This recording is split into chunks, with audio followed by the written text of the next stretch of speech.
Hi, I'm Paul Pasolka, Ivy Masters Learning Center and ivymasters.com.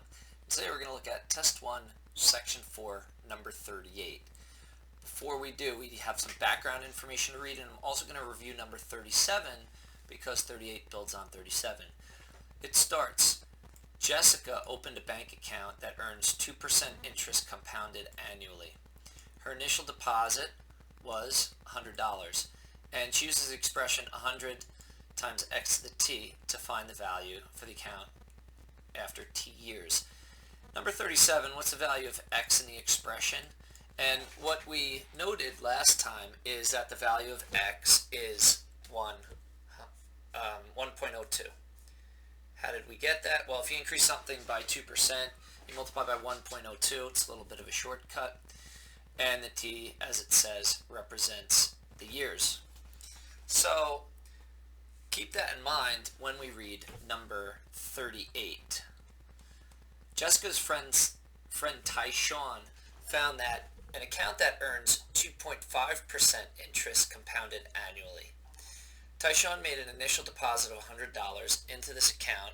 At the same time, Jessica made the deposit of $100 into her account. After 10 years, how much more money will Tyshawn's initial deposit have earned than Jessica's initial deposit? And round your answer to the nearest cent. Ignore the dollar sign when gridding your response. So, as we saw before, Jessica is at 100 times 1.02. And what's t? T is the time, so it's going to be to the 10th power. What's Tyshawn? Tyshawn is 100. Now, hers is 2.5% interest. So if 1.02 is 2% interest, it would be a half on top of that, which has a decimal would be 0.5. So it would be 2.5, but if you move the decimal twice, it's 1.025. And of course, it's plus 1 because it's an increase of 1%. And that's going to be times to the 10th power as well.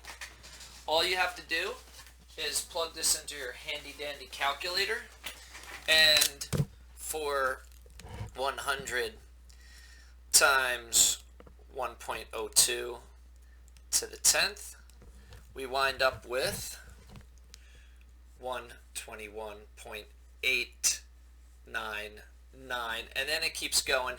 Take it at least out to 3 decimals because students pretty regularly do everything correctly with this problem, and then they wind up getting it 1 penny off. You do not want to get it 1 penny off, so make sure you take it out to 3 decimals to account for rounding.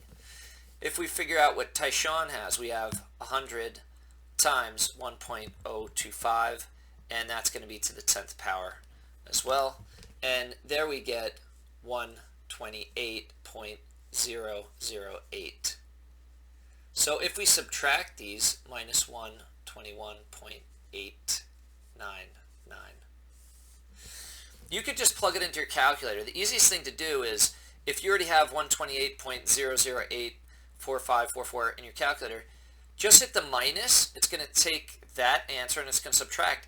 And then if your calculator has a functionality where you could just go up and choose the last value, which was 1.21.899442, you don't have to worry about rounding. Hit enter, enter, and what you get there is, whoops, I'm going to move this over because it should be, I'm going to line it up as it should be. There's your decimal, there's your other decimal. You get 6.109, and then it keeps going. If you plug in 6.10, you will be marked wrong here. Notice it says here, round your answer to the nearest cent. So to the nearest cent, this is going to be $6.11. That's what you have to bubble in as your answer. Thank you for joining us today. My name is Paul, Ivy Masters Learning Center. If you like this video, click like. Share it with someone who has difficulty with exponents and percent increase, percent decrease. In the comments, you could leave me any question you'd like to see on an SAT or a PSAT or an ACT, anything official. And click subscribe so you don't miss anything. Have a great day, everybody.